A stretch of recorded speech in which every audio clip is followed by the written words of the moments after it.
Hello everyone. In this video, I am going to show how to create animation using Synfig.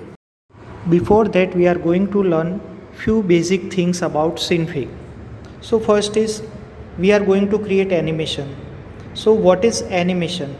Animation is a visual change over time wherein the digital images are played one after the other to create a moving effect. So here you can see that three images I have shown. In first image, star is on the left, in second it is in middle, and in third it is on right side. So when we play these three images in sequence, it looks like the star is moving from left to right. When this happens, we feel like the picture is lively. There are different types of animation. So the first one is frame by frame animation, second is keyframe or twinning or cell animation, third is kinematics animation, and fourth one is morphing animation.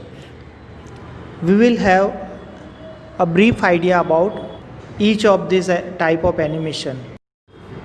Now let's see the first type of animation, that is frame by frame animation. In this kind of animation, we first create images and then play it in a sequence. So here in this example we can see that an eagle is flying from left to right, and it is coming nearby, we get a bigger view of that eagle. In this type of animation, objects are displayed over a period of time. Each frame contains different image than the previous and next one, and there is slight difference that we cannot recognize when we play this in sequence. This type of animation is slow and tedious, and it also requires time and resource. Next is keyframe animation. In this type of animation, we create animation through keyframes. A keyframe is a frame in which we define a change to an object's properties.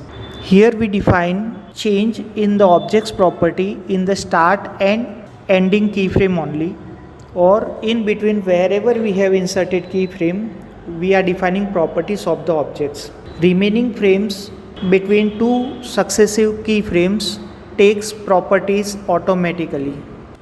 Next is twinning. Twinning is an action which calculates the number of frames between keyframes and path of the action or movement. It is also known as cell animation. Next is morphing. In morphing, an image is transformed into another image. For example, photo of one person transformed into another person, an object takes shape of another object, etc. When we are going to create animation, time bar is the most important part of Synfig window. So you can see that arrow is showing one button on the extreme right of the window. This button is to turn animate mode on or off. So by default, when it is green, it is off.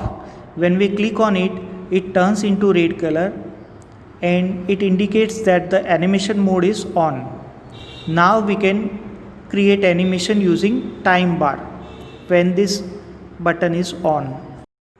Now here we can see that time bar is there. On extreme left of it, it is showing 0f. This is the starting point of any object in the animation, and then wherever we click on this time bar, this amount will change. It will be shown in seconds and frames. So we can use this time bar to create movement of the object in canvas. In next video, we are going to create a simple animation where we will create an object and move it from one side to another on the canvas.